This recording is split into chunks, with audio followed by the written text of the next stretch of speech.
noche, gracias. Gracias a Dios. Me da mucho gusto estar con ustedes. Bien, ya estamos estrenando púlpito. Nada más que pues, es para estar haciendo un ejercicio, decía Juan. Estoy haciendo un poco de ejercicio, pero doy gracias a Dios porque pues, nos hacía falta. Y le decía a mi esposa, la verdad es que cuando lo vi en la casa de Juan, el púlpito, me puse así como un niño bien contento, como cuando va a estrenar algo, no sé. Y quizás en otros momentos me emocionaban otras cosas, pero ver cómo Dios va agregando a la iglesia tanto la gente, tanto como los recursos que se necesitan, me da mucho gusto, de verdad, y que sea Dios, y es Dios el que ha estado hablando, ¿no? Entonces, pues le doy gracias a Dios por la vida de cada uno de ustedes que están aquí. Los jueves estamos estudiando el libro de Oseas, estamos estudiando capítulo a capítulo, verso a verso, y los domingos estamos estudiando el Evangelio de Juan. Vamos en el capítulo 1 y no hemos pasado de ahí, después ya de casi 3-4 semanas, y estamos muy agradecidos con Dios por cómo nos ha mostrado su persona, su carácter, la deidad, quién es Él, y veíamos, ¿no?, las semanas pasadas el verbo, y hablábamos y sabíamos y conocíamos quién era el verbo, y sabíamos quién era el origen de todas las cosas, quién había creado todas las cosas. Incluso preguntábamos, ¿no?, si Dios es creador, si Jesús es creador de todas las cosas, ¿será Dios acaso el creador del mal? Y respondíamos con la misma Biblia, ¿no? Dios no es creador del mal. Génesis dice, Él todo lo ha hecho bueno en su tiempo. Y Santiago nos decía, ¿de dónde vienen las guerras y los conflictos? Y es del corazón del hombre. Entonces, hemos aprendido mucho de parte de Dios acerca de quién es Él. Y el día de hoy vamos a estar estudiando nuevamente Juan capítulo 1 y vamos a leer solamente versos del 10 al 13. Recuerda que el próximo 11 de noviembre tenemos reunión de mujeres, sí, el 11 de noviembre en Calvary Chapel León. Entonces, si tú quieres informes, pues puedes acercarte ahí con Karina, mi esposa, para que vaya apuntándote y eres bienvenida, ¿no? Y el día 2 de diciembre tenemos reunión de varones también, una conferencia para hombres, allá también en Calvary León, el día 2 de diciembre. Vamos a tener también, primero Dios, el 21 de diciembre, ya no estoy adelantando mucho, pero el 21 de diciembre vamos a tener nuestro primer evento navideño aquí, un pequeño convivio, entonces estás invitado, y lo digo porque lo he dicho esta semana y la otra, ¿no? Ya huele a tamales, ya huele a ponche, ya se nos está haciendo hábito ir allá al centro, y bueno. Pero esto lo hablamos después del servicio. Entonces, recuerda, jueves a las 7 y los domingos estamos reuniéndonos a las 6 de la tarde. Y hoy solo vamos a leer entonces, gracias.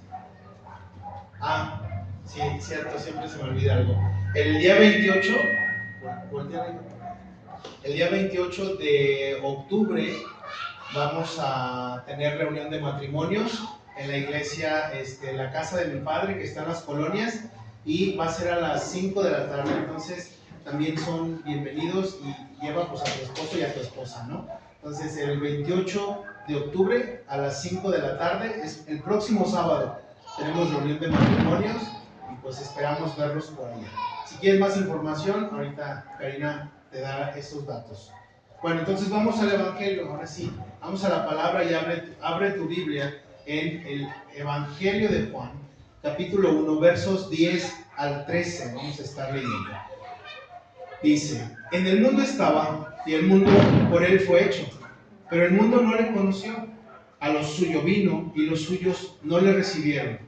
Mas a todos los que le recibieron, a los que creen en su nombre, les dio potestad de ser hechos hijos de Dios, los cuales no son engendrados de sangre, ni de voluntad de carne, ni de voluntad de varón, sino de Dios. Vamos a orar. Señor Dios, te doy gracias por tu palabra, Dios, que es suficiente. Señor, hoy te pido, te ruego, Señor, que no sean mis palabras humanas, porque mi humanidad no puede sostener a ninguna persona que está aquí, ni mi consejo, ni ninguna palabra prudente, ni muy coherente que pueda sonar, ni ninguna elocuencia humana, Señor, puede soportar a mis hermanos en sus vidas, sino que sea tu Espíritu Santo, Dios, como nos lo has enseñado, Dios, con poder, hablando a través de tu Santo Espíritu a nuestros corazones necesitados, hambrientos, a veces en depresión, a veces volátiles, a veces enfermos, muchas veces, Dios, y todo el tiempo con pecado en nuestra vida, pero creemos, Dios, que cuando tú regreses por nosotros y consumes la obra de perfección y nos lleves contigo, Dios, a vivir y a morar por la eternidad, no tendremos otra cosa más que alabarte, Señor. Y este cuerpo de pecado será quitado de nosotros completamente. Así que en este día, Dios, te pido que sea tu palabra y tu Santo Espíritu el que nos hable, el que nos afirme, Dios, el que nos enseñe. Sé tú, Señor, el que hoy esté aquí presente y el que nos hable y nos instruya. Todo esto, Dios, te lo pedimos en el nombre de tu Hijo Jesucristo, nuestro Señor. Amén. Amén. Y bueno, entonces leímos verso 10, dice, Él estuvo en el mundo y el mundo fue hecho por Él, fue hecho por medio de Él, pero el mundo no supo quién era Él. Quiero ponerte un ejemplo y quiero que te imagines algo. Imagínate que tú estás organizando una fiesta de cumpleaños y tu fiesta de cumpleaños estás preparando lo mejor, contratas al mejor servicio de banquetes, contratas las mejores sillas con cojines, contratas el mejor servicio para tu fiesta. Te das mucho tiempo para estar buscando ciertos detalles para tus invitados. Estás allí esforzándote, esmerándote, estás haciendo un gasto, estás agarrando de tu tiempo para dárselo a tus invitados, obviamente, estás contratando, estás viendo muchos detalles. Y entonces el día de tu fiesta, pues tú esperas que cuando tú llegues, todos te den un abrazo, te digan, qué bueno que estás aquí, felicidades, feliz cumpleaños. Pero resulta ser que mientras está el banquete y la fiesta y todo, tú llegas y nadie te pela, y nadie te hace caso. Y entonces todo el detalle que tenías y tú en tu corazón decías, y todavía les iba a dar un Pepsi Liter para que se lo llevaran a su casa con cumpleaños número tal, y ni siquiera me dieron abrazo, y ya mira, todos ya comieron y ya se fueron, y ni siquiera me dijeron feliz cumpleaños. Bueno, este es un ejemplo a lo mejor humano para poder entenderlo, pero realmente imagínate a Cristo de esta manera. Dice que Él estuvo en el mundo. Y el mundo, lo vimos la semana pasada y antepasada, Él es creador de este mundo. El mismo aire que tú y yo respiramos es el aire que Él respira cuando vino al mundo y se encarnó. Ese mismo aire que Él creó, la misma tierra que Él pisó, es la que Él formó con su sabiduría, con su inteligencia, con su poder de su palabra. Y entonces regresa a la tierra y a lo suyo viene y entonces nadie le conoce. Y puedo ponerte otro ejemplo. Muchas veces tú y yo sacrificamos mucho por los hijos, ¿estás de acuerdo? Podemos sacrificar tiempo, trabajo, nos podemos dedicar a ellos, entregar nuestros mejores años, nuestras mejores épocas. Incluso muchos padres se pueden llegar hasta enfermar, privarse de cosas, no sé, yo tenía ganas de un tamal, pero pues mejor lo guardo para mañana el lonche, y cosas así, ¿no? Y hemos hecho un mínimo sacrificio tal vez a la comparación del sacrificio que Cristo ha hecho por nosotros.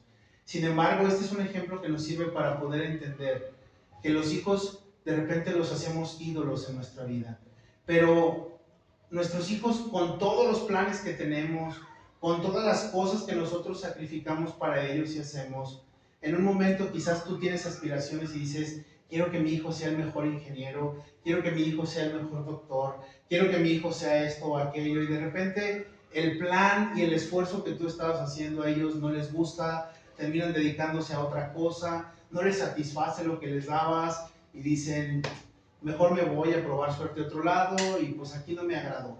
Son dos ejemplos muy humanos, pero al final del día, esta es una actitud constante del ser humano.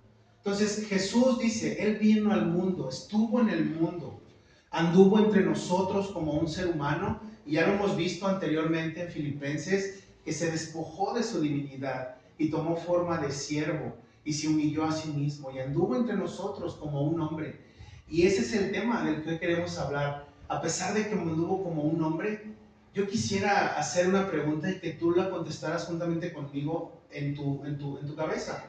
¿Por qué no lo conocieron? ¿Qué no es este Jesús el que anduvo con ellos en el desierto y los sacó de Egipto? ¿No es el mismo Dios? ¿Por qué no lo ubicaron? ¿Qué fue lo que pasó? ¿Por qué los israelitas o los judíos estaban tan ciegos para no conocer a su Creador, para escuchar las declaraciones que Él está haciendo? Yo soy la vida eterna, yo soy la resurrección, yo soy el buen pastor. Y tenían a Jesús diciendo tantas veces quién era Él, pero los judíos, o una de dos, no querían darse cuenta quién era Él, o realmente estaban muy ciegos. Y tú y yo, antes de conocer al Señor y de ser llenos de su Espíritu Santo y de recibirlo a Él en nuestro corazón, andábamos igual en tinieblas. Si tú escuchaste las semanas antepasadas, hablábamos de que Él es la luz y la vida para los hombres. Y entonces, cuando hay luz en nuestra vida, podemos darnos cuenta de si hay regadero en la casa, de cuánto cochinero hay. Podemos darnos cuenta de qué le hace falta a esa casa que no estaba con luz. Y entonces la luz viene a traernos el reflejo realmente de nuestra vida. Y quizás eso es lo que incomodaba a los judíos. La luz no nos gusta a muchos. Repudiamos la luz, no nos agrada la luz. Pero realmente entonces, si Él vino al mundo que era de Él, el que fue hecho por medio de su palabra, como dice Hebreos, ¿no? Hebreos 1 dice que todo ha sido hecho, este universo ha sido hecho por medio del Hijo, por medio de Jesucristo ha sido hecho este mundo y por el poder de su palabra. Pero ¿por qué no lo conocieron? ¿O por qué tú y yo, antes de tener a Cristo en nuestra vida, por qué nos era tan difícil entender quién era Dios? Porque nos hablaban. A mí me compartía de repente mi suegra y yo le decía, usted en lo suyo y yo en lo mío. A mí invíteme a una fiesta, pero no me invite a la iglesia. Y así andaba, o sea, en tinieblas y oscurecido en mi corazón. ¿Y cuál es el problema del ser humano? ¿O por qué realmente no lo conocieron? Ve conmigo a Romanos 1, 20, 21. Busca Romanos 1, del 20 al 21. Romanos 1, 20, 21. ¿Lo tienes? Mira lo que nos dice Romanos 1, 20, 21. Porque las cosas invisibles de Él, su eterno poder y deidad, se hacen claramente visibles desde la creación del mundo, siendo entendidas por medio de las cosas hechas, de modo que no tienen excusa, pues habiendo conocido a Dios, no le glorificaron como a Dios, ni le dieron gracias, sino que se envanecieron en sus razonamientos y su necio corazón fue entenebrecido. Hasta el 21. Es 1, 20 y 21. Entonces, ¿cuál es lo que nos está diciendo Romanos? Cuando nosotros pensamos que conocíamos a Dios, realmente estábamos en tinieblas y estábamos con un corazón entenebrecido y oscuro. Y lo veíamos hace rato en el ejemplo. Si algo está completamente oscuro, no puedo saber lo que está delante de mí, no puedo saber por dónde caminar. Si tú recuerdas, el salmista dice que su palabra es una lumbrera a nuestros pies para poder por dónde vamos y caminamos. Si no hay luz, podemos tropezar. Si hay tinieblas, no sabemos a dónde vamos. ¿Recuerdas? El verbo es el principio de todo, lo estudiamos en el primer día. Y sabemos entonces cuando tenemos un principio a dónde vamos. Pero si no, estamos desorbitados constantemente y no sabemos hacia dónde vamos. ¿Por qué? Porque nos hemos hecho necios a nosotros mismos creyendo que somos sabios en nuestros propios razonamientos. Y ahí estaban los judíos, creyendo en sus propios razonamientos y en su propia religión. Estaban creyendo a través de lo que ellos entendían. No estaban entendiendo a través de Jesucristo. Había un velo en ellos y en muchos sigue habiendo un velo que no ha sido quitado. Muchos de ellos no han reconocido a Cristo como el Mesías, como el Salvador.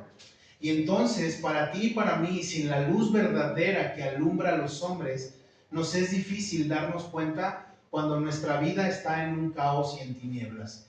Y todavía, cuando hemos estado en caos, decimos, no pasa nada, todo está bien, si no fue hoy ya será mañana, y nos echamos porras a nosotros mismos, aunque sea un caos nuestra vida, aunque sea un relajo, y aunque nuestra vida esté como en el principio estaba la creación, vacía y desordenada. Lo veíamos también. Entonces, ¿cuál fue el problema realmente con los judíos? Pues que estaban también entenebrecidos. ¿Cuál fue el problema cuando Jesús el Creador vino al mundo? Que su creación estaba entenebrecida. ¿Cuál es la causa? El pecado. nuestra naturaleza pecaminosa que no nos deja ver su santidad, sus obras, su creación. Lo hemos dicho conforme a este estudio. Para mucha gente es mucho mejor creer en las filosofías y en las doctrinas de que este mundo se creó de la nada o se creó por una explosión del Big Bang y todo eso. Porque al final del día, a un Big Bang no le tienes que dar cuentas de lo que has hecho. Y a una generación espontánea que surge todas las cosas de la nada, tampoco le tienes que dar cuentas de lo que has hecho. Pero al Dios que te creó, tú y yo daremos cuenta de nuestra vida. Y por eso muchos niegan esto. Y por eso muchos en sus razonamientos estamos entenebrecidos, dice la palabra. Y entonces, ¿cómo puedo quitarme esas tinieblas? Lo hablábamos la semana pasada. La luz y la vida de los hombres es Jesús. Ningún pastor, ningún líder, ninguna persona, lo decíamos, es luz para otro ser humano. Yo puedo estar aquí hablando en este momento de Dios y puedo estarte dando el mensaje, pero yo no soy luz en tu vida. Ningún ser humano es luz en tu vida. Jesús es la única luz que tú necesitas para que Él quite las tinieblas de tu corazón y de tu mente y entonces poderlo ver y reconocerlo como el creador de todo. Hay un problema con los judíos también y con muchos de nosotros incluso a veces. Ver detrás de una religión o querer conocer a Jesús por medio de méritos humanos o capacidades humanas nunca nos va a llevar a Dios. ¿Recuerdas? Jesús dijo, porque yo soy el camino y la vida eterna. Él es el único camino que nos lleva al Padre. Ninguna religión, ningún pensamiento de hombre nos puede llevar a Cristo. Y por eso luego estamos entenebrecidos. Pero ¿cómo podemos hacer para que este velo se quite? Bueno, la revelación de la palabra no es por cuánto leo, cuánto estudio, cuánto me memorizo versículos, cuánto estoy dando. Recuerda que la revelación es aquella que Cristo nos da a nuestro corazón. Él se revela a nosotros. Él decide revelarse a nosotros. No es ningún mérito humano. No es como que un día dije, voy a estudiar la Biblia. En la mañana que tenía la oportunidad de compartir también decía, de repente quería leer la Biblia porque a mí de repente me compartían algunos hermanos en aquel tiempo que yo no conocía y yo decía, me voy a poner a estudiar para que cuando los aleluyos vengan, yo también voy a tener yo también les voy a contestar y les voy a contestar palabras. Y entonces ahí estaba escudriñando la Biblia con pura capacidad humana y terminaba sin entender nada. Y decía, ¿no? Pues si no le entiendo ahorita les invento algo. Pero al final del día mi corazón entenebrecido y en oscuridad estaba así. Hasta que entonces Cristo viene y nos quita el velo. Nadie puede quitarte el velo a menos que Jesús quiera revelarse a tu vida y quitarse el velo. Y para que tú puedas entender esto del velo, ve conmigo a 2 de Corintios capítulo 3, versos 14 y 16. 2 de Corintios capítulo 3.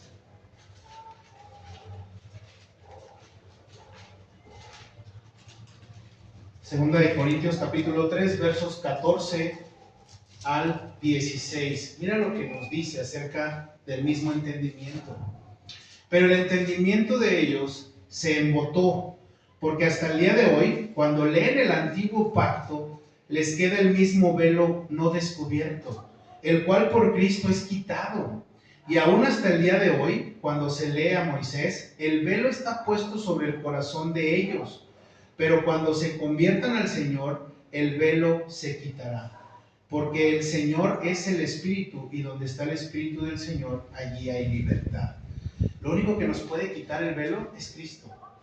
Y te das cuenta, los mismos judíos teniendo la ley, a Moisés, a los profetas, una y otra vez han leído, han estudiado, son maestros de la ley, pero no han podido llegar al conocimiento pleno de Jesucristo. ¿Por qué? Porque es Cristo quien quita el velo. Y ellos no han aceptado a Cristo pues, como el Señor y Creador de este universo. Entonces, si no tienen al Creador de todo el universo y de la sabiduría, entonces ellos siguen pensando en sus propios razonamientos. Y lo que dice ahí cuando están embotados o cuando hay un velo, es decir, están ciegos. No pueden ver. ¿Recuerdas cuáles fueron las palabras que Jesús le dijo a los fariseos? Ustedes Son ciegos y quieren guiar a otros ciegos. Y eso es lo que hace la religión.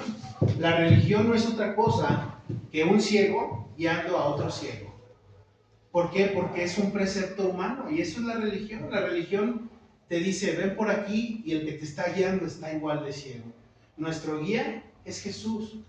Nuestra única forma de poder llegar al Padre y de quitarnos este velo que tenemos es Cristo, como lo acabamos de leer. Regresamos al verso 11. Verso 11 de Juan. Verso 11 del Evangelio de Juan.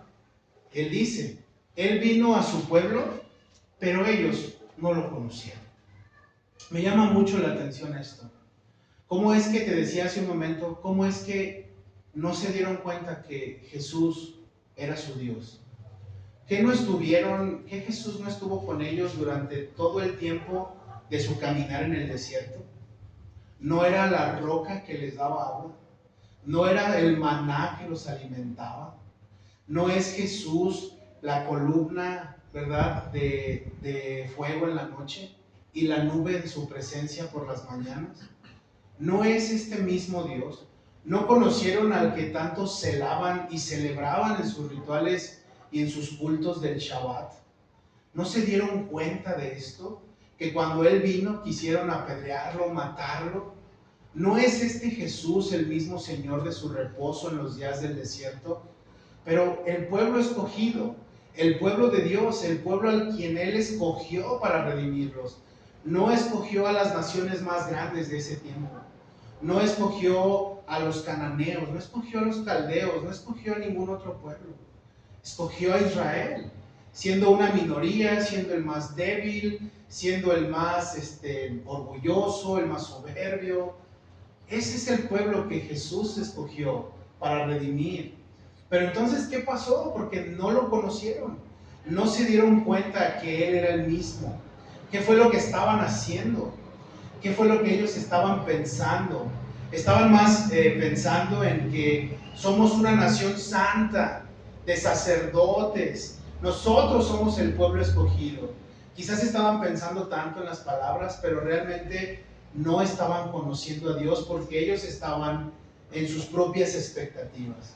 Y sabes, a veces tenemos unas expectativas de Dios muy diferentes a las que su palabra, a las que la Biblia realmente nos quiere enseñar. Tenemos unas expectativas en donde sí, Dios es un Dios de poder, eso estoy de acuerdo, pero ¿por qué el pueblo no conoció a Jesús cuando vino a nacer en un pesebre donde olía a vacas y a chivos y a todo eso? ¿Por qué cuando Él creció y se dieron cuenta de que este Jesús era el hijo del carpintero, porque eso era un escándalo, el hijo del carpintero, o sea, ni siquiera era el dueño del taller, era el hijo del carpintero? Entonces te das cuenta, había un sentir despectivo para con Jesús de parte de su mismo pueblo. Y entonces ellos realmente no lo conocieron, o sí lo conocían, pero o les daba vergüenza ver a este hombre en guaraches y ver a este hombre quizás con ropas viejas.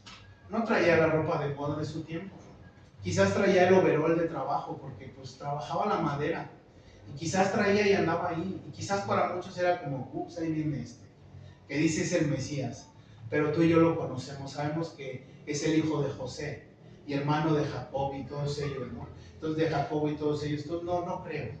Ese por qué va a ser, ese no me representa como mi Mesías. Mi Mesías tendría que haber bajado del cielo con carros de fuego, con caballos relucientes y con una armadura de oro para poder decir, este es mi Mesías y me representa. Pero realmente entonces el problema no estaba en el que vino a los suyos, el problema estaba en la expectativa. Y es una pregunta para ti y para mí, ¿cuál es la expectativa que tienes de Jesús en el cristianismo? ¿O es una expectativa en un Dios motivacional? ¿Es un Dios que esperas que te motive todo el tiempo, que te diga que sea una doctrina del échale ganas? ¿O es una doctrina en la cual Él te diga, no estoy a gusto con tu pecado, necesitas cambiar? Y entonces cuando me dicen eso ya no me agradó, mejor busco donde me echen porras y a la bim bombay. Entonces estoy esperando un evangelio así, pero realmente No les cayó en gracia a los judíos el darse cuenta de quién era su Mesías. Y después quisieron, mejor vamos a colgarlo de un madero, porque no nos representa y vamos a ver si Dios nos manda otro, porque este de plano lo mandó muy chafa. Y lo digo con mucho cuidado, pero realmente para ellos fue así. ¿Cómo puedo entender y cómo puedo saber que los judíos veían a Jesús de esta manera? ¿Sabes? Para un judío, lo más impactante en su vida es su genealogía. Ellos pueden jactarse de la sangre de donde provienen, de la tribu de la cual provienen. Ellos se jactan y pueden decir, somos los hijos de Abraham, los escogidos. Y si es cierto, no están echando mentiras. Pero su mayor orgullo es que en su sangre corre la sangre de Abraham, al que se le dio la promesa de que serían más grandes que la arena y como las estrellas en el cielo y todo eso. Pero ellos se quedaron con eso y realmente no reconocieron a Dios. Solamente se quedó su orgullo de creerse un pueblo santo. Y tenemos que tener cuidado como iglesia, porque hoy en día muchas iglesias estamos pensando, y Dios nos libre de verdad de pensar, que somos un pueblo bien escogido y somos los chidos y los únicos, pero realmente cuando vamos a la palabra nos damos cuenta que esos escogidos están de lo vil y lo menospreciado. Entonces, si de algo tendríamos que jactarnos o enorgullecernos, sería de Jesús, de su obra, porque nosotros nada hemos hecho, pero aquí están los judíos, volteando a verlo despectivamente y diciendo, ¿en serio ese es nuestro Mesías? Y lo pueden ver y luego lo revisan de arriba abajo y dicen, híjole, le hace falta un baño, una chañada o algo así. Ve conmigo a Marcos 6, del 3 al 4. Marcos 6, del 3 al 4. Marcos 6, del 3 al 4. Mira lo que los judíos estaban diciendo cuando Jesús está ahí enseñando en las sinagogas y dice, ¿no es este el carpintero, hijo de María, hermano de Jacobo, de José, de Judas y de Simón? ¿No están también aquí con nosotros sus hermanas? Y se escandalizaban de él. Mas Jesús les decía, no hay profeta sin honra sino en su propia tierra y entre sus parientes y en su casa. ¿Sabes quién eran los mejores críticos de Jesús? Los que lo habían conocido desde niño, desde que estaba chavito Jesús. ¿Quiénes eran los que podían darse cuenta de quién era Jesús?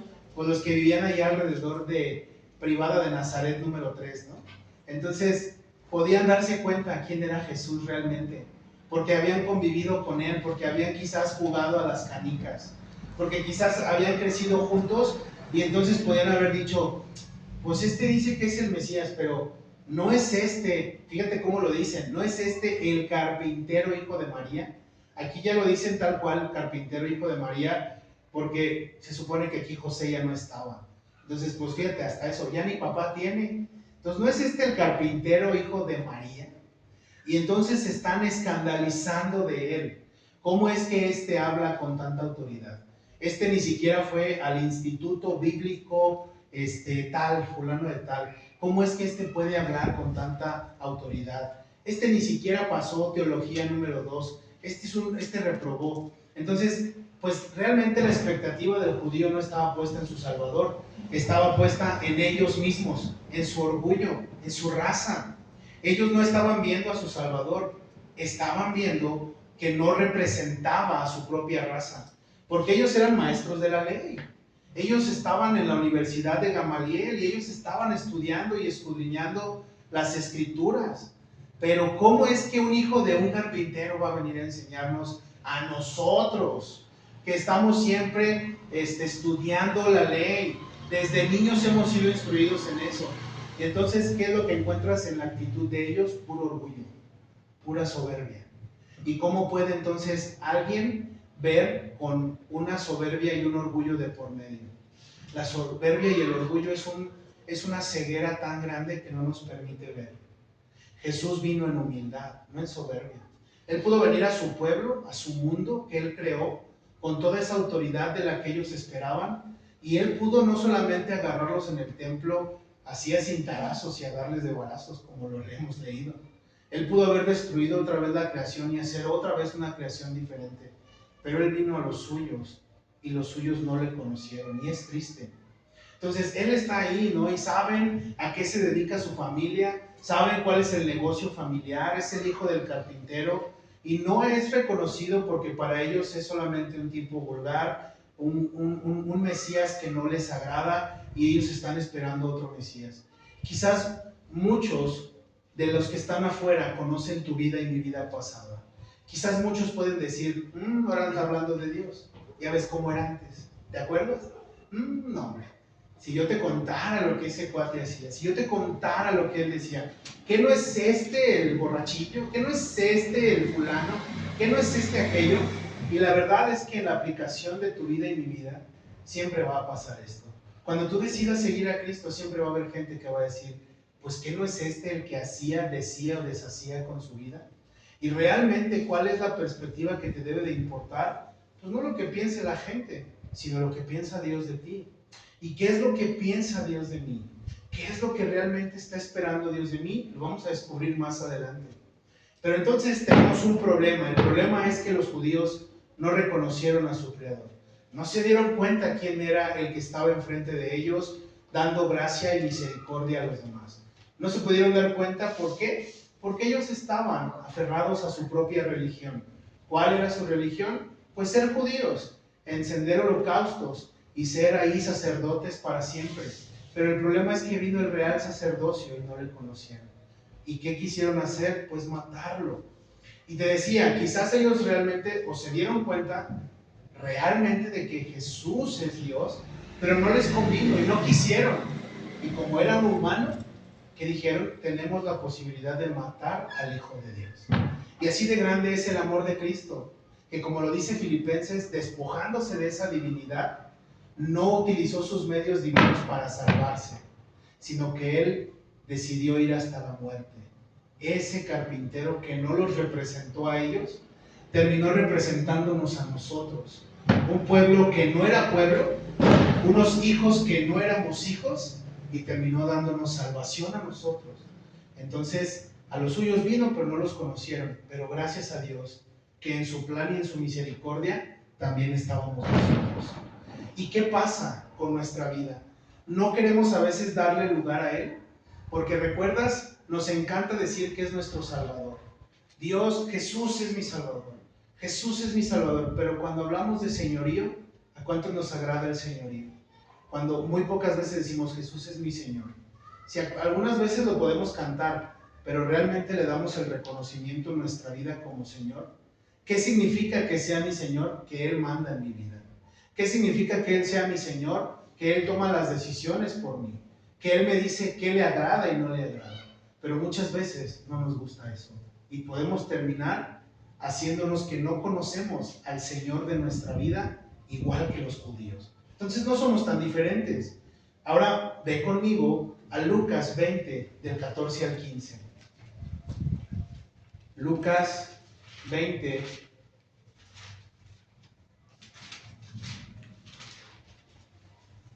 del 14 al 15. Jesús está hablando en Lucas acerca de una parábola. Y en esta parábola habla de los obreros malvados, ¿no? Y están ahí queriendo matar al Hijo y al Señor de todo. Entonces Lucas 20, del 14 al 15, mira lo que dice. Mas los labradores al verle discutían entre sí diciendo, este es el heredero, venid, matémosle para que la heredad sea nuestra. Y le echaron fuera de la viña y le mataron. ¿Qué pues les hará el Señor de la viña? Entonces es un ejemplo que Jesús está poniendo en Lucas, hablando de que Él es el heredero de todo. Y entonces, si hay otras personas que quisieran ser herederos, ¿qué hacen? Pues matar al heredero universal y Señor de todo. Entonces a estos no les convenía. ¿Por qué? Porque entonces ya no estaban brillando ellos. Y te decía, quizás es momento de ver en nuestra historia y en lo que hoy estamos viendo, que entonces tal vez no somos tan diferentes a los judíos. ¿Por qué? Porque sabemos quién es Jesús, pero muchas veces no le queremos dar ese título de Señor. Y muchas veces, cuando Jesús habla fuerte a nuestra vida, lo vamos a querer callar. Le vamos a querer dar vuelta, este versículo mejor me lo salto. Déjame busco una Biblia de puras promesas porque esa es la que más me agrada y me conviene para mi vida. Pero también hay promesas de cuando te portas mal te va a pasar esto o aquello. Entonces, el problema es que muchas veces queremos callar la voz de Jesús y queremos escuchar una voz que nos diga, todo lo puedes en Cristo que te fortalece, échate esa droga de 50,000 pesos, cómprate esa pantalla, no pasa nada, porque tienes un Dios que te prospera, que te guarda, es un Dios que te da todo lo que tú deseas. Pero Él realmente es un motivacional. No, no es un Dios motivacional. No es un coaching de vida que te diga, échale ganas. Es un Dios que te dice, no estoy a gusto con lo que estás haciendo. Es un Dios que te dice, yo morí por ti, por tus pecados. Es un Dios que te dice, mandé a mi hijo porque tú no podías pagarme la deuda que tenías conmigo. Pero entonces no somos diferentes a los judíos. No lo conocieron. ¿Por qué? Te decía hace rato, viejas ropas tal vez, humildes. ¿Cómo podía andar el carpintero? ¿Andaría realmente con pura ropa de Plaza Nazaret, Plaza Jerusalén? No creo. No andaba en las mejores plazas. El maestro tuyo y mi maestro andaba con ropas humildes, sencillo. Andaba caminando por la vida como un ser humano. Y sabes, no le conocieron por eso. ¿Por qué? Porque no representaba a Israel con poder, con dinero, como los mismos árabes ven a Alá, ¿no? Ellos por eso tienen Lamborghinis y tienen puro oro y hablan de todo eso porque su Dios de ellos, que no es el mismo Dios de nosotros, que no es el mismo Dios de nosotros, a ellos los representa esa riqueza y esa opulencia. Pero para ti y para mí, nuestro Dios, como lo dice Filipenses, se despojó de esa divinidad, se despojó de sus privilegios y vino al mundo como un rey humilde, como un rey que nació y lo pusieron en un pesebre, como un ser humano que pasó debilidades, aunque no conoció el pecado, pero conoció las debilidades del ser humano. Y anduvo entre nosotros como un ser humano, tentado por el mismo Satanás, dejando todos esos privilegios de su divinidad. ¿Y a qué vino? A morir y a servir y a morir por todos nosotros, por los que le hayamos reconocido. Regresamos al verso 12 del Evangelio de Juan. Evangelio de Juan 1, 12. ¿Qué dice el 12? Pero aquellos que lo aceptaron y a quienes creyeron en él, les dio el derecho de convertirse en hijos de Dios. Lo estoy diciendo, está igual en mi Biblia, pero acá lo puse en mis apuntes. Entonces, pero aquellos que lo aceptaron y a quienes creyeron en él, les dio el derecho o potestad de convertirse en hijos de Dios. Quiero ponerte otro ejemplo. Hoy es como que una tarde de muchos ejemplos, pero en el ejemplo quiero que te imagines una hacienda de esas grandes, ¿no? Como las que pasaban en las películas de Pedro Armendáriz y de eso, porque a mí me gustan esas películas, ¿no? Pero entonces hay una hacienda muy grande y en esa hacienda muy grande donde están los caballos y todas esas cosas, de repente tú puedes ver muchas tierras y en esa hacienda, vamos a hacerlo como si fuera una película, un ejemplo así, hay dos niños, ¿no? Hay dos niños ahí. Uno es el hijo del hacendado, el hijo del dueño de todas las tierras, y el otro es el hijo del capataz. Y los dos niños crecen juntos, juegan juntos, andan allí viendo las vacas, los caballos, y ellos crecen y se convierten en hombres. Y entonces el hijo del dueño de esas tierras y de esa hacienda, pues es el heredero de toda esa tierra, de toda esa herencia. ¿Estás de acuerdo? Y el capataz tiene a su hijo ahí viviendo y gozando de esos bienes y de los alimentos de la tierra y de los mismos caballos y de lo que producen las vacas. Pero, aunque él sea el hijo del capataz, tiene los mismos derechos que el hijo del heredero, del dueño más bien de la tierra. No tiene los mismos derechos. Él puede gozar porque está en la hacienda y vive en la hacienda. Pero al final del día, el que va a tener todos los derechos es el hijo del hacendado. Y vamos a ponerle un poco de más dramatismo, ¿no? Supongamos que el capataz un día muere, andaba en el caballo y se cae, se pega y se muere. Y entonces se queda sin papá, ¿verdad? El hijo. se queda sin mamá, a lo mejor tal vez, y se queda huérfano. Y dices, uy, ¿ahora quién lo va a cuidar, no? Y entonces el hacendado, el dueño de las tierras, que es tan bueno, en el ejemplo que te estoy poniendo, dice, voy a adoptar al hijo del capataz, lo he visto crecer, lo he visto estar cerca de mi otro hijo, se llevan bien, entonces lo voy a adoptar. Y entonces le da la adopción. Cuando lo adopta, el hijo que es natural, su hijo nacido de su matrimonio del dueño de la hacienda, pues va a heredar todo eso. Pero ahora que ha adoptado al otro hijo, este tiene los mismos derechos. Y tiene los mismos derechos y ahora se convierte no solamente en un huérfano, sino que ahora tiene un papá y ahora ese papá le da los derechos y los privilegios de gozar de lo que hay en la hacienda. Y al final, cuando este hombre ya no esté, en ese ejemplo, los dos van a poder gozar de la misma herencia. Y es un ejemplo que tiene que ver con lo que estamos viendo.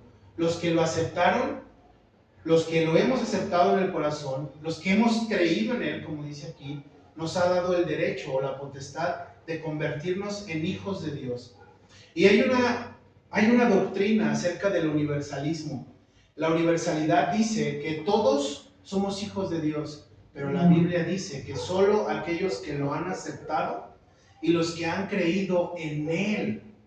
Entonces, eso nos hace entender que aunque mucha gente te diga, al final del día todas las religiones llevan a donde mismo, sí es cierto, y Jesús no es religión. Entonces, realmente sí es cierto, todas las religiones te van a llevar a donde mismo, pero Jesús no. Jesús es el único que te puede llevar a la presencia del Padre. Es el único que te puede llevar al cielo. La religión no. Y entonces, toda la gente puede pensar y te puede decir, todos somos hijos de Dios. Y la gente tiene una frase muy interesante acerca de un proverbio incluso. Ellos pueden decir, ¿que el sol no sale para todos? Y sí es cierto.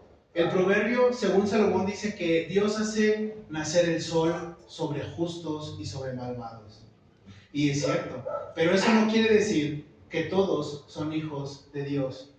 Lo único que nos hace ser hijos de Dios es creer en Jesucristo. El solo hecho de tener la fe en Cristo, el solo hecho de aceptarlo en nuestra vida y en nuestro corazón, nos da un derecho que no merecíamos. Y ese derecho es el ser sus hijos. Como en el ejemplo que te ponía, del hacendado con el hijo que es su hijo de nacimiento y el otro que lo adopta. Este otro, mientras vivía en la hacienda, podía gozar de todo eso. Mucha gente puede gozar de la creación de Dios y no ser su hijo. Pueden gozar del sol, de la lluvia, de toda la bendición que da su creación, pero al final no son herederos a menos que acepten a Cristo en su vida y como Señor de ellos.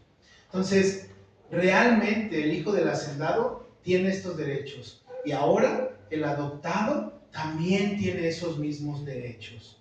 Si en efecto estos derechos pasan a él por la adopción, por ser hijo, entonces también a ti y a mí, porque ahora estamos adoptados por él. Somos adoptados. Antes ni siquiera podíamos acercarnos al trono de la gracia, porque no sabíamos, o más bien él no podía voltear a vernos, porque no teníamos la sangre de su hijo en nuestra vida. Hoy podemos acercarnos confiadamente, como dice Hebreos, a pedir auxilio oportuno, socorro oportuno, y Él puede escucharnos, porque su sacrificio de su Hijo está en nuestra vida. Y ahora tenemos un derecho que antes no teníamos. Ahora, esto no nos pone en una posición privilegiada. Esto no significa, pues entonces yo soy un junior de Dios, porque para Dios no hay juniors. Esto no significa que como soy heredero, pues déjame a cabo la herencia. O déjame a cabo, pues somos dueños, ¿no?, de todo esto, entonces pues esto me pertenece. No, hay un orden. Y recuerda, somos al final adoptados. Aunque ahora tengamos los derechos gracias a Jesús, siempre va a haber algo que nos diga que somos adoptados. Y eso no es de vergüenza, sino todo lo contrario, de agradecimiento. Tenemos que tener un corazón agradecido con Dios y decir, me adoptaste. Por eso el salmista dice, aunque mi madre y mi padre me dejaren, con todo eso tú me vas a recoger. Soy adoptado tuyo, soy tuyo, soy para ti. Y entonces, ¿Cuál es el ejemplo de lo que estamos viendo? Quiero que vayas conmigo a Gálatas, capítulo 4, versos del 1 al 7. Busca el libro de Gálatas.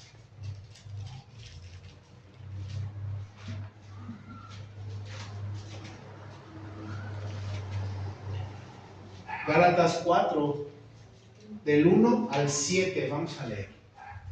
¿Lo tienes? Gálatas 4, del 1 al 7. Mira lo que nos dice Gálatas.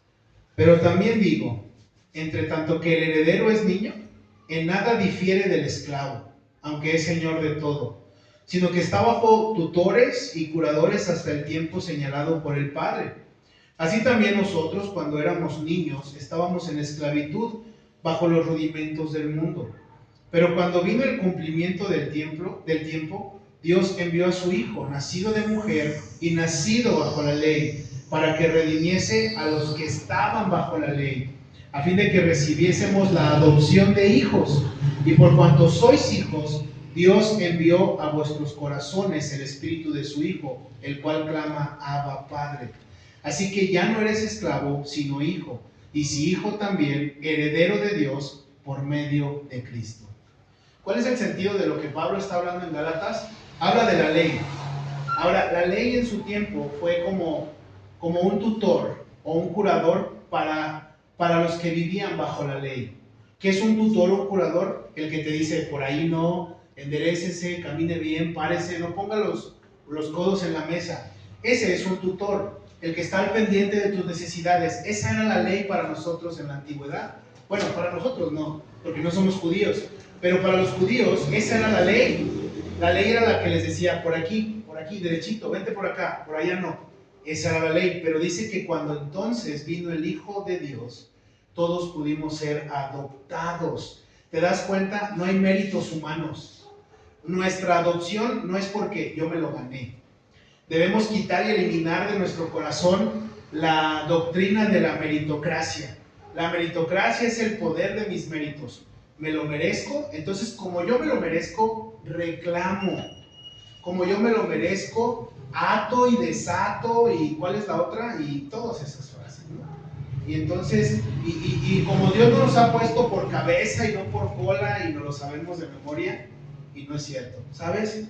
Realmente la adopción que Dios nos ha dado, la adopción que Cristo nos ha dado, no ha sido por méritos humanos. El hijo del hacendado, en el ejemplo que te ponía, no fue porque hizo méritos. Fue porque en el ejemplo, como tal es un ejemplo, pero Él tuvo misericordia de él.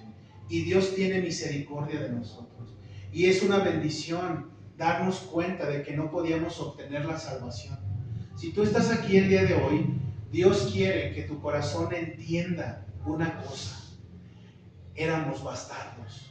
Y aunque es una palabra muy dura y muy fuerte, significa que éramos ilegítimos. Y la ley dice, Deuteronomio 24, no vayas allá, pero la ley dice en Deuteronomio 24 que los hijos bastardos o ilegítimos no podían estar en la congregación de Dios hasta la 10ª generación. ¿Te das cuenta hasta dónde estábamos destituidos? No podíamos entrar en su presencia, pero nos quitó esa vergüenza de ser bastardos, de ser ilegítimos, para convertirnos en sus hijos y darnos un lugar que no teníamos. Mientras estaba estudiando esto, pensaba un poco en la historia, y es una historia que me encanta. Está en 2 de Samuel, capítulo 9, tampoco lo busques, pero si lo puedes un día leer, es la historia de Mefiboset. Y Mefiboset es el hijo de Jonatán, el nieto del rey Saúl, que quedó lisiado de sus pies y que vivía en Lodebar, muy lejos. Y entonces el rey David manda llamar a Mefiboset, y cuando él lo mandan a su presencia, Mefiboset dice, soy un perro muerto. Porque él pensaba que el rey lo iba a matar para terminar con toda la dinastía. Pero lo que encontró fue gracia y un lugar a la mesa de David, al igual que tú y que yo. Éramos perros muertos y venimos a tomar un lugar en la mesa del Dios y Padre de nosotros, del Dios y Padre de Jesucristo. Destituidos de la gloria, y ahora tenemos un lugar a la mesa. ¿Y sabes qué estamos haciendo en este momento? Comiendo de su manjar, en espíritu y en verdad. Estamos siendo alimentados por medio de su palabra, que es alimento de un Dios que nos alimenta a nosotros, sentados a la mesa como sus hijos. Y eso es lo importante, recordar que anteriormente quizás éramos ilegítimos, no teníamos derechos para estar delante de Dios. El Señor de todo es Cristo y ahora está en nuestro corazón. Y ahora ese Dios que ellos despreciaron, o ese Mesías que ellos despreciaron, nos ha escogido a nosotros. Nuestro Mesías, nuestro Señor, el Hijo del Carpintero, es el que nos ha dado el acceso a la mesa del Padre. Y hablando de nuestro pecado, destituidos. Nuestro pecado era una intermitente y un muro tan grande que no podíamos verlo. Pero sabes, ahora nos ha dado una herencia. Y cuando hablo de herencia, lo decía hace un momento, no tiene que ver con que seamos juniors y vamos a traer puro Lamborghini y puro tenis de marca y de esto y de aquello, porque a veces en el cristianismo se ha confundido este mensaje del evangelio y llegamos a pensar que como Él nos ha dado su herencia, también, ahora no estoy hablando de que los bienes sean malos, ¿verdad? Pero si los ponemos en primer lugar, sí se convierten en un ídolo. Realmente lo que estoy hablando es que esa herencia no tiene que ver con las cosas de aquí abajo. Esa herencia no tiene que ver con las cosas corruptibles. Aún así sea el mejor Lamborghini que podemos desear, o aún así sea el mejor carro, los mejores tenis, se van a hacer polvo, se van a hacer polilla y se van a destruir, porque tenemos una herencia que es indestructible, una herencia que no se marchita como las flores del campo, una herencia que es eterna. ¿A qué nos ha dado acceso Jesucristo? Por medio de su sacrificio. ¿Cuál es esa herencia de la que te estoy hablando? En estos días estaba viendo en redes sociales a un pastor. Y bueno, decía este señor que a él le había revelado Dios hacer un estacionamiento más grande en su iglesia. Porque dijo, Dios me dijo, sé que se van a reír iglesia, pero haz un estacionamiento más grande porque te voy a regalar eso, Lamborghinis, Ferraris y carros grandes y todo eso. Y la iglesia estaba aplaudiéndole, gloria a Dios, bravo. Esa no es una herencia incorruptible. Y hemos confundido el evangelio con cosas materiales y con dinero y con cosas que nada tienen que ver con lo que Cristo ha hecho en nuestra vida para darnos esa herencia. ¿Cuál es la herencia? ¿Cuál es esa herencia de la que nos está hablando? Ve conmigo a Primera de Pedro. Primera de Pedro, del capítulo 1, del 4 al 5. Busca Primera de Pedro.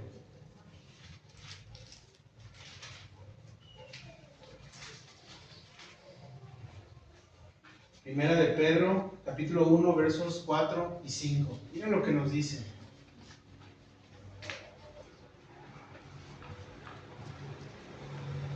Para una herencia incorruptible, incontaminada e inmarcesible, reservada en los cielos para vosotros, que sois guardados por el poder de Dios mediante la fe para alcanzar la salvación que está preparada para ser manifestada en el tiempo postrero.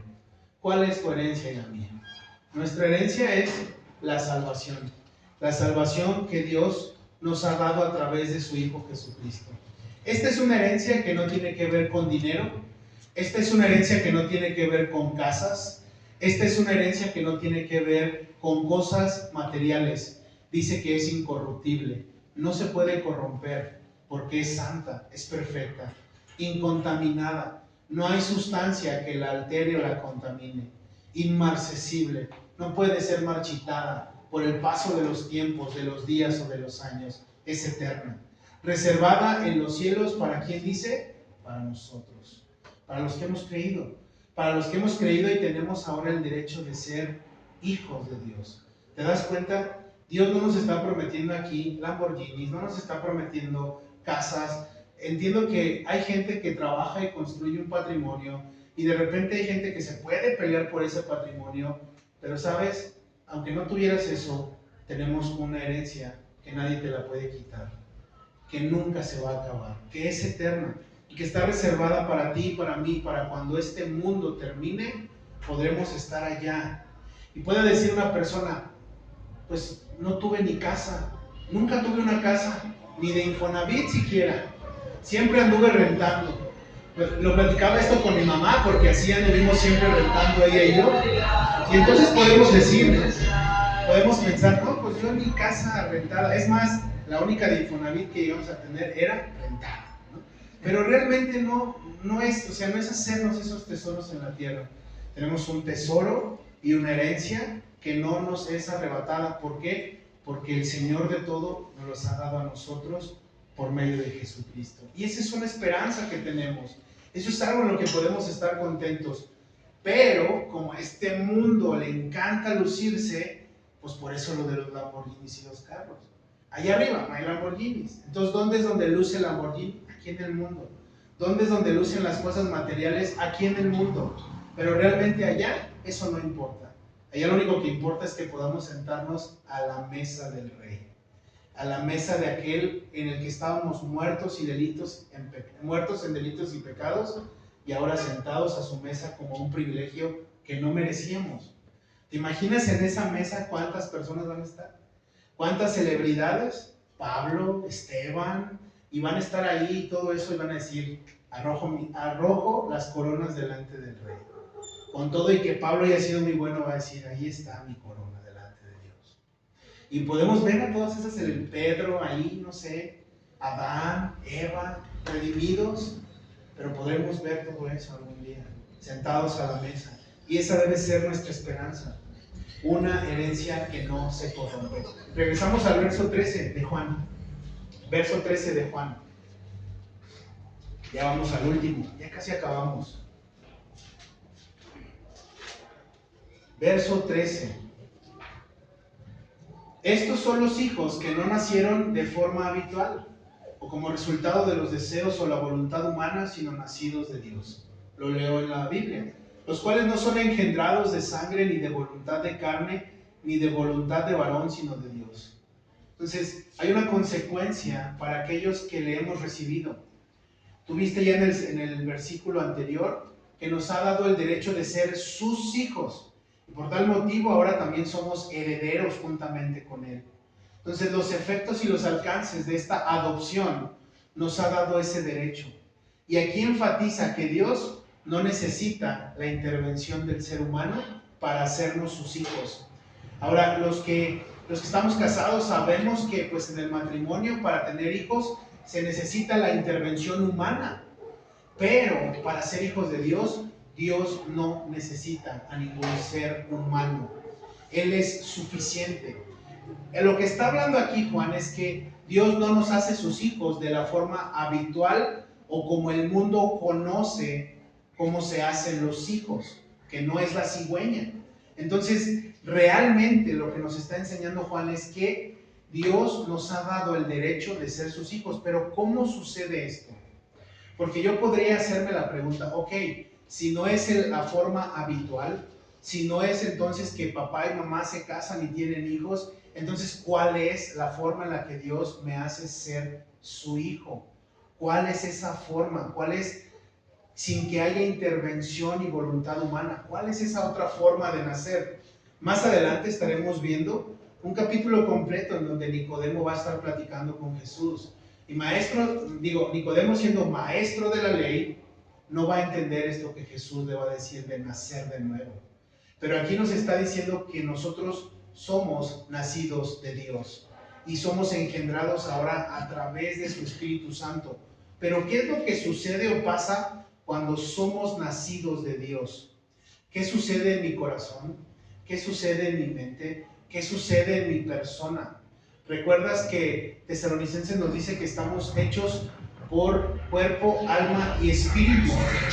Y nuestro cuerpo, nuestra alma y nuestro espíritu deben de ser santificados. Y el que nos santifica es Cristo. Entonces, ¿cómo es que sucede esta santificación? ¿Cómo es que yo, ser humano, pecador, ahora puedo pensar en la santidad de Dios y puedo anhelar de su santidad? Bueno, ve conmigo a Ezequiel, capítulo 36, verso 26. Busca el profeta Ezequiel. Ezequiel 36.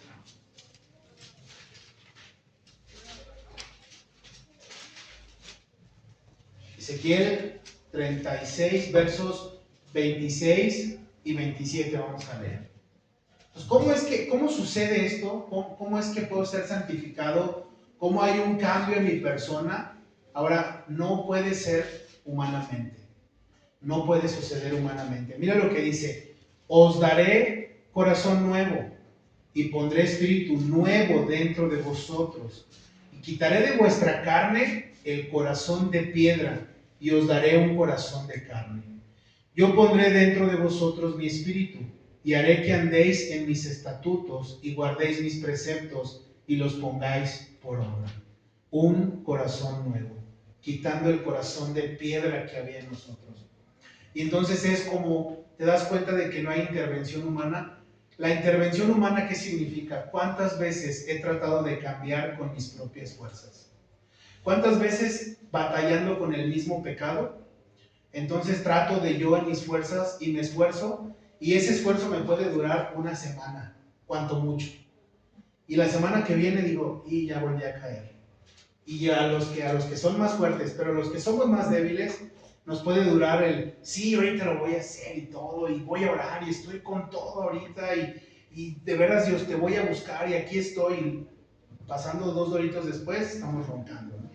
Dormidos y bien a gusto y todo, y no, Dios, perdóname, ya mañana, te lo juro, mañana te busco, mañana hago mi devocional. De verdad, solo andaba bien cansado, y tú sabes que esto de enchincharse no es fácil, pues bueno, Dios, pero te lo prometo que mañana. Y entonces llega el mañana y otra vez 2 horitos después y ya estás dormido. No sucede por méritos humanos. No podemos cambiarnos a nosotros mismos.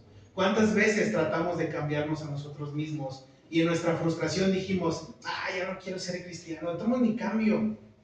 ¿Cuánta gente hay fuera de las iglesias que no vienen porque piensan que no son dignos de estar delante de Dios? Porque sus esfuerzos humanos dicen, no pude. Se frustran y terminan diciendo, mejor ya me quedo así. Mira, yo conozco a Dios desde mi casa. Desde allá prendo el YouTube y entonces escucho las predicaciones. Y para que te dé gusto, voy a escuchar una de Calvary Chapel, de Silao, de Romita no, de Silao. Y las voy a escuchar, ¿no? Y entonces, pues cuando venga Cristo, que lo vea desde YouTube, cuando nos lleva, ¿no? Pero al final del día es esto lo que pasa con muchas personas. Estamos luchando en nuestra carne por ser mejores. ¿Qué nos dice Isaías 64?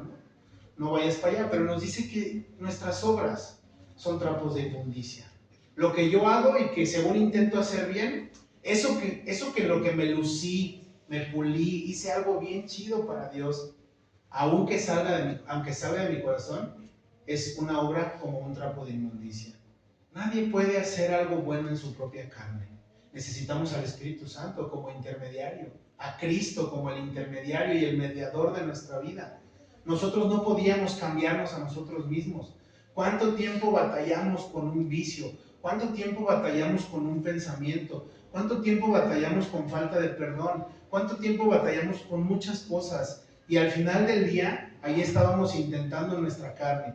Y quizás yo puedo decía, bueno, voy a intentar estar bien con mi esposa, que es mi primer filtro, ¿no? No me voy a pelear hoy con ella.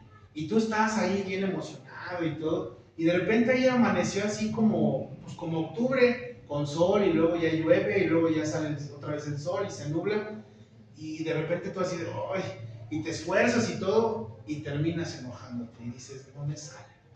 Y entonces todo este sentido de frustración viene porque realmente estamos confiando en nuestra humanidad. Un hijo de Dios, nacido de Dios, no nace de la voluntad del hombre, porque lo que nace del hombre es corrupto, lo que nace del hombre es pecado. Lo único que puede producir el ser humano es pecado. David lo dijo en el Salmo, porque en pecado me concibió mi madre y he sido engendrado en maldad. Somos malos. Entonces, por cuanto más nos esforzamos, al final vamos a terminar frustrados. Lo cual quiere decir que no me esfuerce. No, tampoco. No significa que me tengo que quedar en mi sillón viendo Netflix hasta que Dios me perfeccione. Significa realmente que tengo que entregar mi vida a Dios. Y Él es el único que puede cambiar mi corazón. de un ladrillo, un tabicote así durote, un ladrillote que es mi corazón, duro, así soberbio, enojón, así todo el tiempo, ¿no? Que aunque está con la risa y todo, pero Dios sabe que es perverso mi corazón. Él es el único que dice que puede poner su espíritu dentro de ti, su espíritu dentro de mí, y puede quitar la carne del corazón, el exceso de esa carne, ¿no? El exceso de ese pecado lo puede quitar, y dice, y les daré un corazón ya de carne, un nuevo corazón. Les quitaré toda esa dureza y los haré nuevos.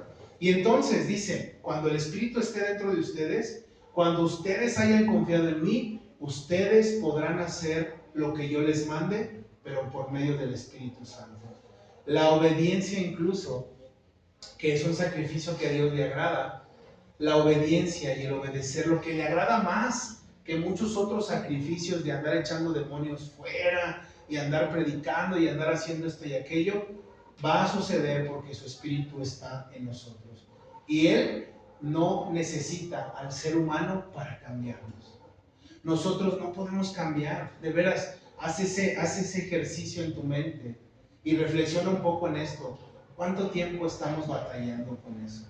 Pero entonces vienes un día y le dices, Dios, ya no puedo, batallo mucho con esto, con mis pensamientos, con mi humanidad. ¿Sabes qué, Señor? Ya no puedo luchar, ya lastimé, ya deshonré, ya hice todo malo, aquí está. Y Dios empieza a trabajar en tu vida. Y Dios empieza a poner un corazón que siente, que lo escucha y que lo obedece. Entonces, Dios nos quita el orgullo. Necesitamos ser transformados. Ya vimos cómo es nuestro corazón, duro y de piedra, y necesitamos ser transformados por Él. ¿Por qué? Porque entonces Él un día va a regresar y, como dice Apocalipsis, regresará ya no como el Mesías, sino como juez y rey. Y entonces, si tú y yo lo conocemos, iremos con Él. Si tú y yo no somos sus hijos, iremos con Él. Pero tenemos entonces que ponernos bien vivos con esto. ¿Realmente soy su hijo? ¿O todo este tiempo he creído ser su hijo? Y si tú realmente solo lo has creído, tienes la oportunidad de recibirlo. Tienes la oportunidad de creer en Él, por lo que Él te ha dicho, por como Él se te ha revelado a tu vida. Entonces, te decía, tienes quizás mucho tiempo esforzándote, luchando, intentando cambiar. Sabes, a veces queremos darle gusto también a la gente, que nos volteen a ver. Ese hermano se está esforzando y es bueno, podemos dar testimonio, podemos esforzarnos muchas veces, mordernos la lengua para no decir esa mala palabra, podemos voltearnos para no ver eso que está pasando, podemos cambiarle de canal y está bien, porque se requiere un esfuerzo, porque se requiere que estemos presentes allí, pero al final del día, el único que puede cambiarnos y hacernos nuevos es Cristo. Tienes que tener esto en tu mente. Tu dependencia no es ni de tu esposo ni de tu esposa. Tu dependencia no es de tus hijos, no es de tu pastor, no es de tu iglesia. Tu dependencia es de Cristo mismo, que te hace nuevo. Y si el día de hoy tú podrías decir, yo no estoy apto para estar delante de Él, si te ha costado trabajo regresar a Él, si te ha costado trabajo venir a Él, poner tus cargas delante de Él, lo único que tienes que hacer es aferrarte a que Él te hace nuevo y te hace una nueva criatura. Ve conmigo, para terminar, a 2 Corintios, capítulo 5, verso 17.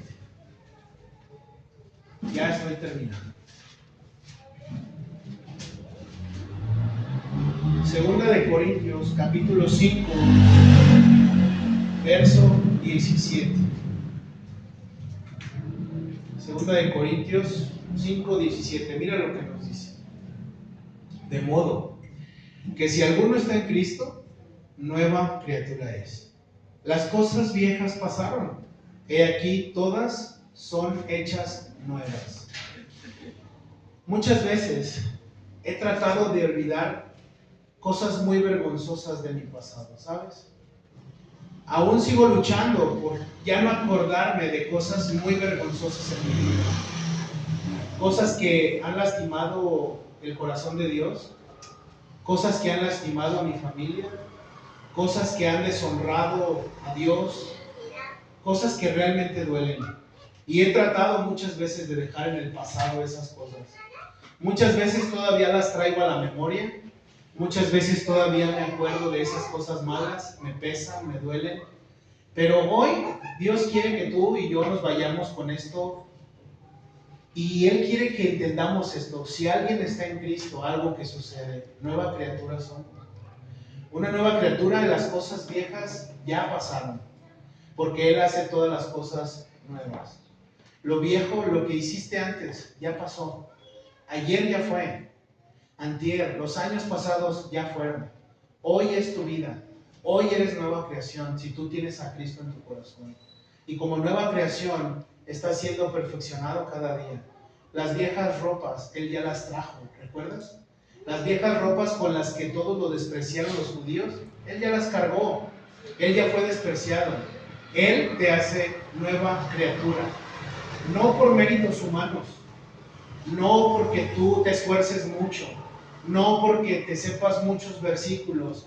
No porque sepas esto o aquello. Realmente lo único que te puede hacer nueva criatura es tenerlo a Él en tu vida. Confiar en Él. Confiar en su sacrificio. Confiar en que Él te está perfeccionando. A veces los críticos más duros para nuestra vida, ¿sabes quién es? Nosotros mismos.